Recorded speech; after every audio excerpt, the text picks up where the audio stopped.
All right, so this is a video I recorded and published last week. It's me playing some preludes, 7 of them. This is Prelude 1. And I thought that I would play through and talk about the pieces, talk about the music, talk about the recording, but also talk about what it is to be a composer and a performer and also a listener, all at the same time. So that's what I'm going to do. Now these pieces, excuse me,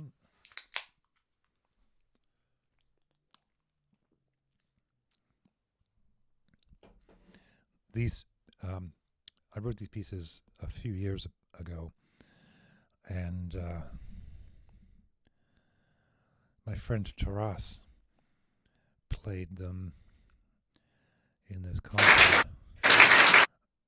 And the poetry was part of what I responded to when Taras and I were listening to the preludes. But what I really there's a bit of talky talk at the beginning where I introduce, because Taras had asked me, look at that facial hair, wow, that was good times. Taras had asked me to write some pieces for this series of concerts he gives, and has been giving actually for the last few years. He's Ukrainian and plays pieces by Ukrainian composers. But asked me to write some contemporary pieces he could add to the repertoire, which is what I did. And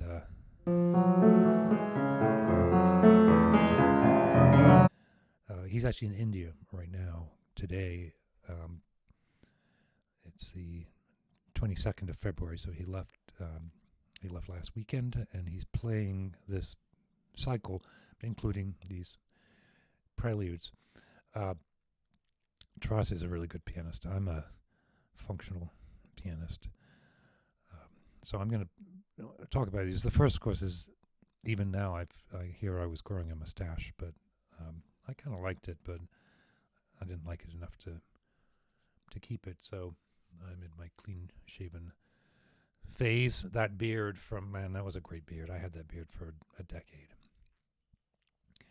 So look, the first thing, this green screen didn't work, right? I wanted to put some artwork on the back as I was playing, but I couldn't see at the time, but you can see here that there's some green reflected on the piano.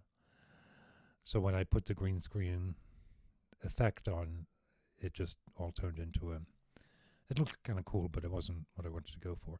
I do need to have drapes here because this is my living room, and what's actually behind me here are bookshelves and also an archway through to the dining room, which is filled with games and more books. It's just not the look I wanted. It's a great look for some videos, but for these videos where I'm recording myself playing, I wanted to at least create the illusion of being in a studio. So what I may do going forward is just get some black drapes and hang them. So that's why I have this peculiar green, because I had intended to have an image behind me. So this first prelude,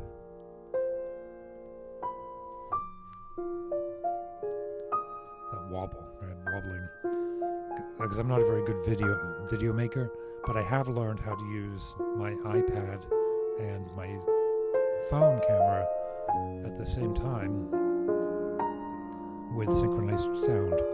So there's quite a lot going on here. I have the iPad recording it, which is this camera.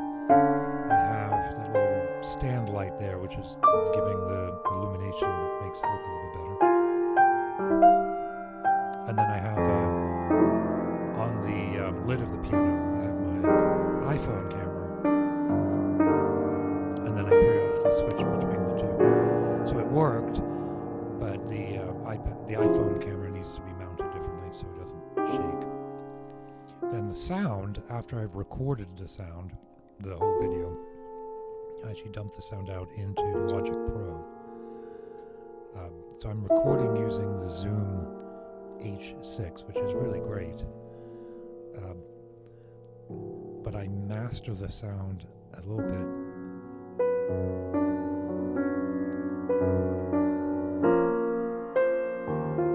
I never quite got the motion I wanted in this section. This sounds quite nice, but it's a bit of a stumble there. It's not supposed to be so swell, it's supposed to be more pushy.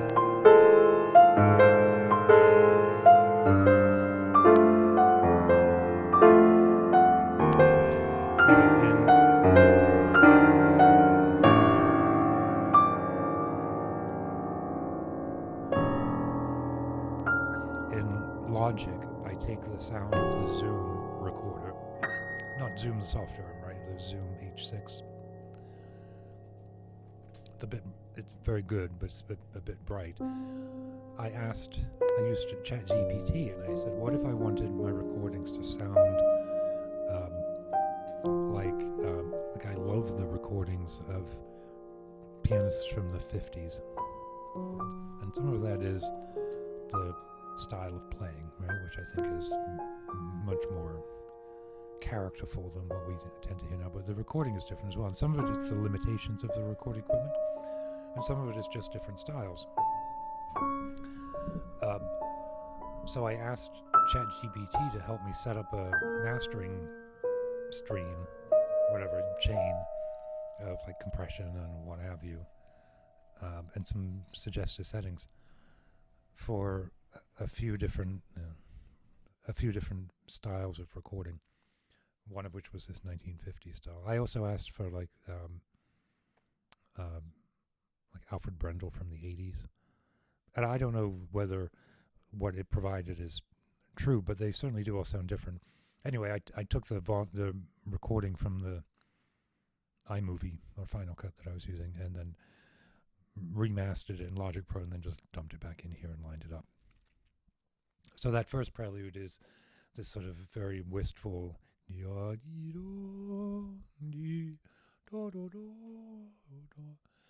and it's in 5, and it's got some quintuplets, and the melody itself never goes with the beat, so it sounds very floaty, right? Now the second prelude,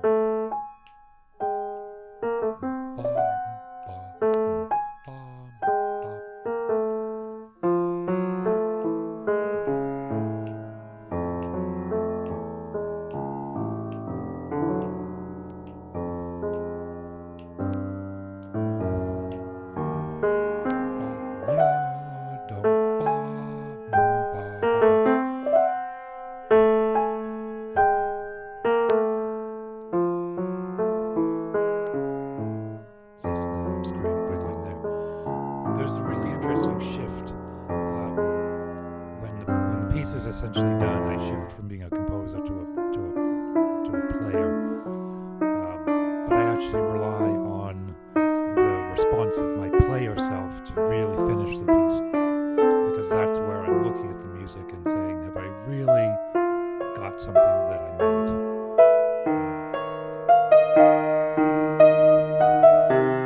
So the clarity of the notation and my ability to play.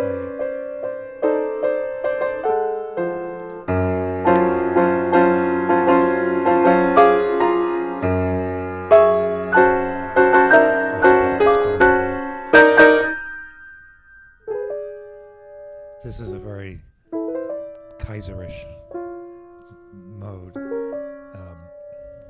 where you might start in an octave and then end on the 7th. Like that. It's not parallel octaves, although there are parallel octaves in it.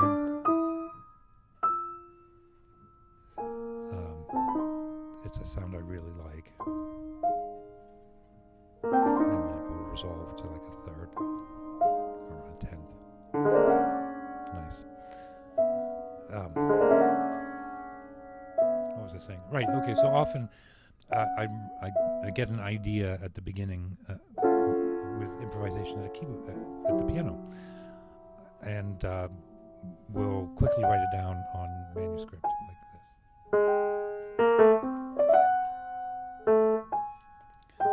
And then we'll look at that, and I will ask myself, what is that idea really trying to do? Does it need to be longer? Typically my ideas end up needing to be longer, and then bits get cut out and become different ideas.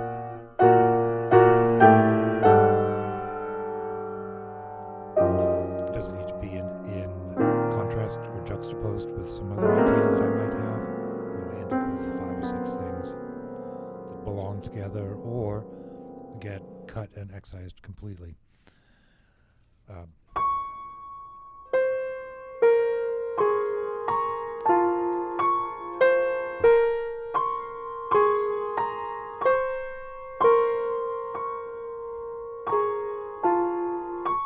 This is a tricky one because if it's not played with absolute confidence, it just sounds like I'm really stumbling. But it's really these 3 or 4 notes that are repeated in very different paused durations. I don't think I played it particularly well. It just sounded like I was looking for the notes the whole time.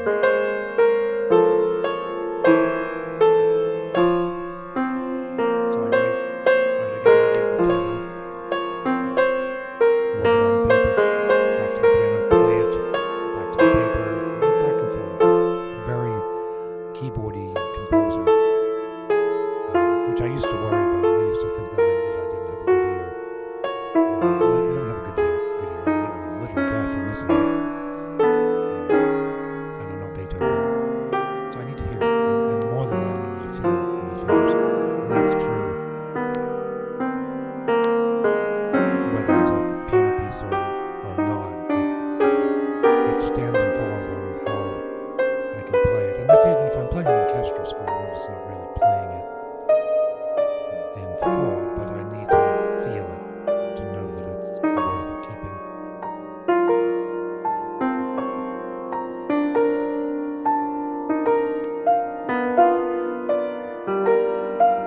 I like this section. I'm not playing it. It's supposed to be this clarion with a ba-dum, ba-dum, and I'm playing it more like da da. I like this. It's fun that E major, so just totally obsessed with this.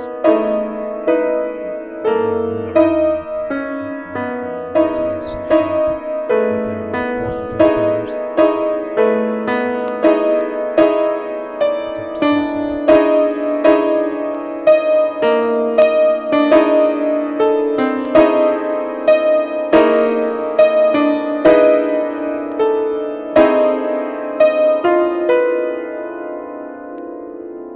Does it remind you of Shostakovich? It reminds me of Shostakovich, or at least I was inspired by Shostakovich. So, I have terrible posture here. I actually think I have pretty good posture most of the time, but look at that hunch. I think it's because I was tired and I was anxious about recording these.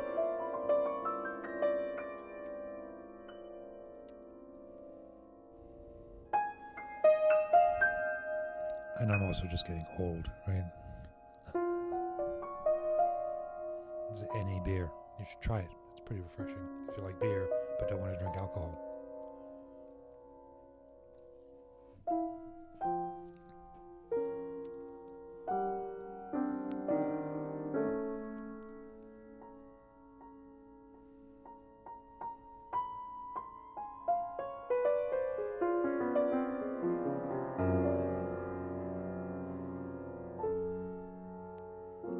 I like this section. I think it's quite pretty. You know, those. I love the reach of the piano, like that. In fact, for a while, I thought I was always trying to write the same piece, which is a piece where you are out wide and then in, and maybe you're loud and out and then quiet and in, or maybe you're ethereal out and wide and then thumping on the inside. That at the end of it, all of my music is shaped by that same gesture. Out, in, out, in. Everything else is just details. It's probably true, some kind of deeply quasi-linear analysis. I bet if I looked at everything I'd written, it's all basically that same piece.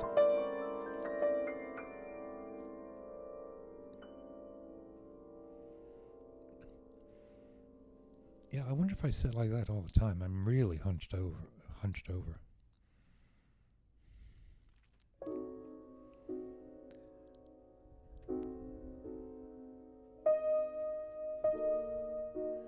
This is like the louange in the Messiaen quartet and the cello.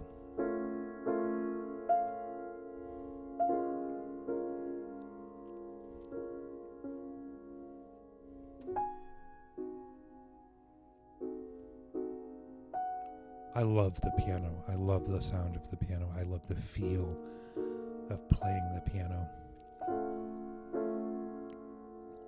And I love my piano. I talked about this piano quite a bit last week.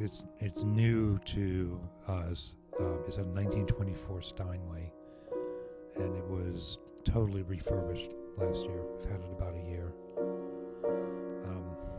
The keys are original, so the keys are actually ivory, which you can't get anymore. And the wood is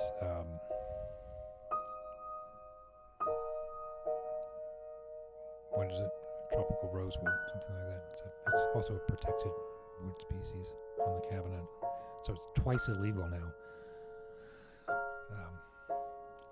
But the keys are original. The action is all new. The strings are all new, but the cabinet and the soundboard, the frame, of course, are all original. And it just has a really nice, intimate, grainy sound to it, and it touches beautiful.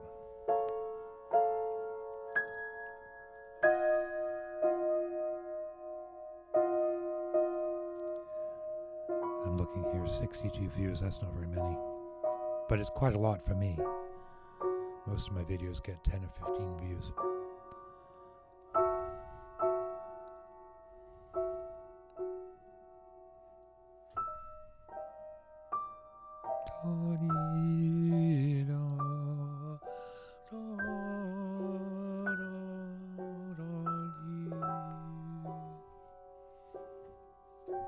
This would actually be very nice arranged for piano and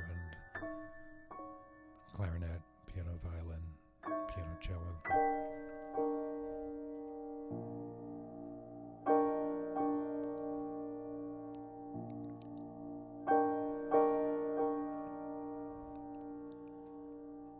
Maybe I'll do that. I'm working on a piece for the same instrumentation as the Messiaen quartet.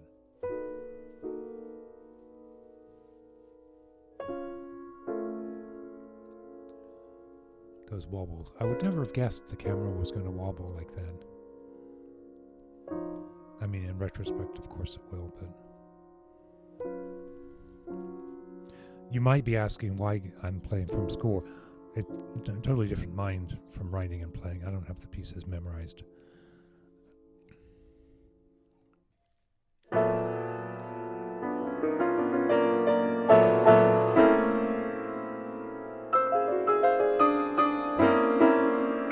This could have been punchier.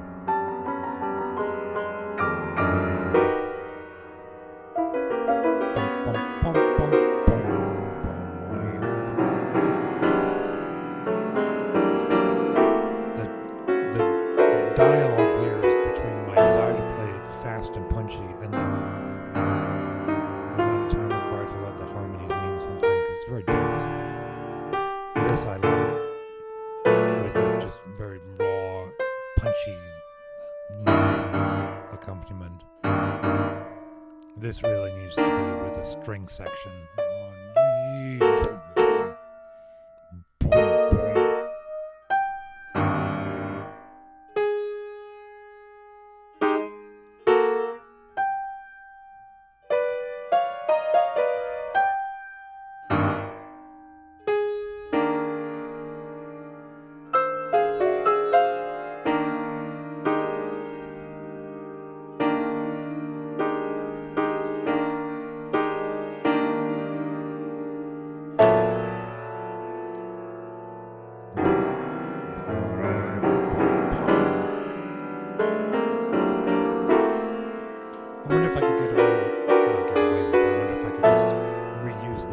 that louange in my chamber piece because I wanted it to be 8 movements.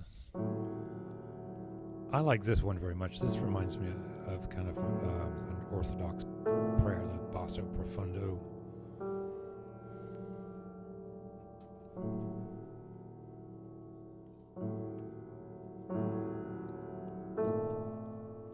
This is the last one. This is how it ends.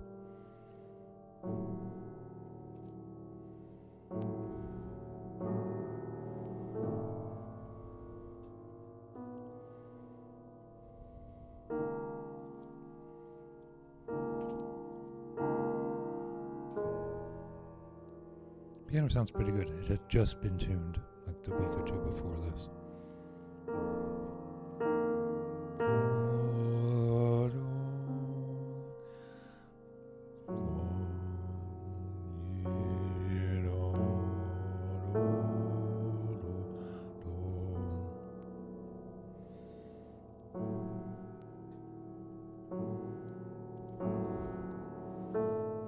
What's a drum programming secret weapon?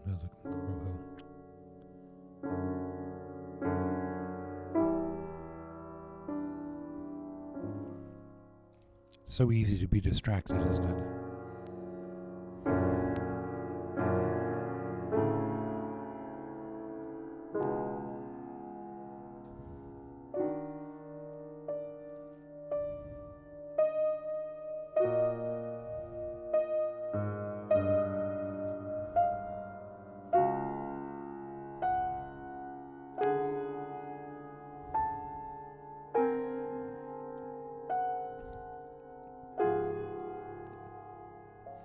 I like that ending.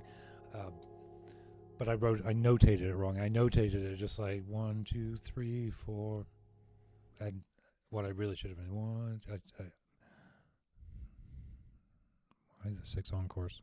Oh, we're not going to listen to this. I should have notated it so that it was easier to see that I wanted those last 2 to be 2 beats each. But I just noted it as 1, 2, 3, 4. It should have been 1, 2, 3, 4, 1, 2. So that's oral tradition. Anyway, let me know what you think about this.